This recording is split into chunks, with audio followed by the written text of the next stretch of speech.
Hello dear students and welcome back to my channel.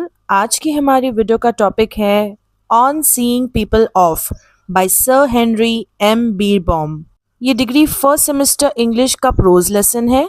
आज इस video में मैं आपके साथ इसका सिंगल आंसर शेयर करूंगी जो आप अपने बोर्ड एग्जाम में लिख सकते हो। About the author, sir Henry Maximilian Beerbohm was an English writer and artist.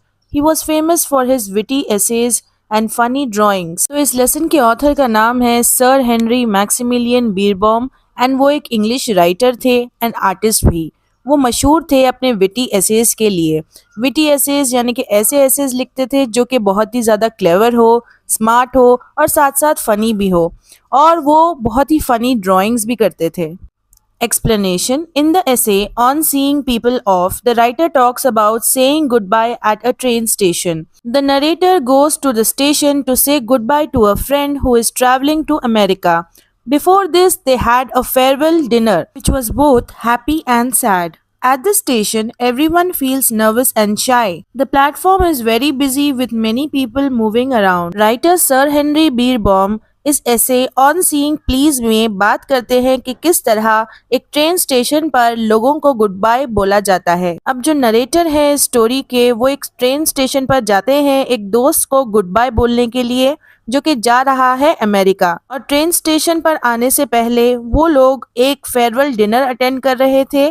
Farewell dinner यानी कि जब कोई हमें छोड़ के जाने वाला होता है तब हम उसके लिए एक डिनर रखते हैं, तो उसे फेयरवेल डिनर कहते हैं। तो वो उन्होंने अटेंड किया था जो कि बहुत खुश भी था और सैड भी था डिनर। अब खुश इसलिए बिकॉज वो अमेरिका ट्रैवल करने जा रहा था, और सैड इसलिए बिकॉज दोस्त बिछड़ रहा था। एक ट्रेन स्टेशन पर हर कोई नर्वस महसूस करता है, शाई महसूस करता है, बिकॉज एक ट्रेन स्टेशन पर बहुत सारे स्ट्रेंजर्स भी होते हैं। प्लेटफॉर्म बहुत ज्यादा बिजी होता है, आसपास लोग चलते फिरते रहते हैं। They keep moving around. The narrator sees a fat, middle-aged man talking seriously to a young American woman. The man looks familiar. Soon the narrator remembers the man is Hubert Lehrose. Hubert was an actor, but he was not very successful. He was handsome and charming, but he failed as an actor in London and left. Many people forgot about him. Now Hubert looks very successful and confident. He is wearing stylish clothes. The narrator is surprised to see how much Hubert has changed. After the train leaves, Hubert notices the narrator. Hubert is happy to see him and tells him about his new job.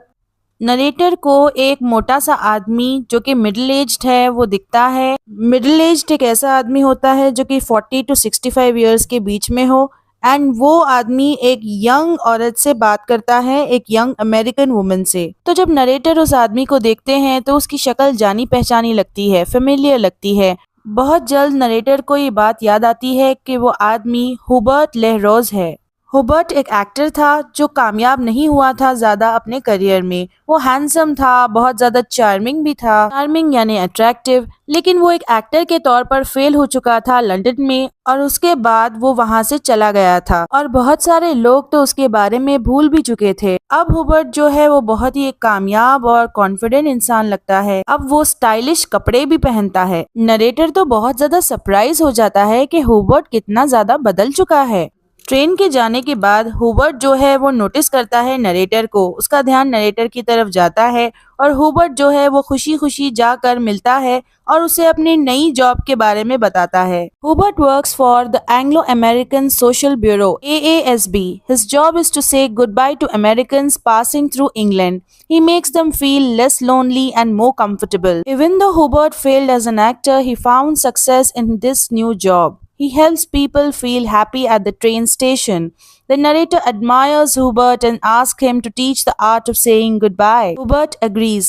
This essay, written by Max Beerbohm, uses humor to show a simple, everyday moment. It also shows how money and work can affect real feelings and relationships. Hubert बताता है उसकी नई job के बारे में कि वो एक एंग्लो अमेरिकन सोशल ब्यूरो में काम करता है, और उसका काम ये है कि वो गुड बाय कहे अमेरिकन को जो कि इंग्लैंड में से जाते हैं। तो हुबर्ट उन लोगों का अकेलापन दूर करते हुए उन्हें बहुत ही कंफर्टेबल महसूस करवाता है। हुबर्ट भले ही एक एक्टर की तरह फेल हो चुका हो, लेकिन उसकी सक्सेस उसे इस नए काम से मिली है। हुबर्ट हेल्प करता है लोगों की खुश रहने में एक ट्रेन स्टेशन पर। नरेटर को हुबर्ट की ये बात बहुत ज्यादा अच्छी लगती है और वो हुबर्ट को बहुत एडमायर करने लगता है, यानी कि पसंद करने लगता है। नरेटर हुबर्ट से कहता है कि क्या तुम भी मुझे सिखाओगे कि किस तरह गुड बाय कहा जाता है, अलविदा कहा जाता है। हुबर्ट नरेटर की इस बात को मान लेता है। ऐसे में मैक्स बीरबॉम जो कि राइटर हैं, वो ह्यूमर का इस्तेमाल करते हैं।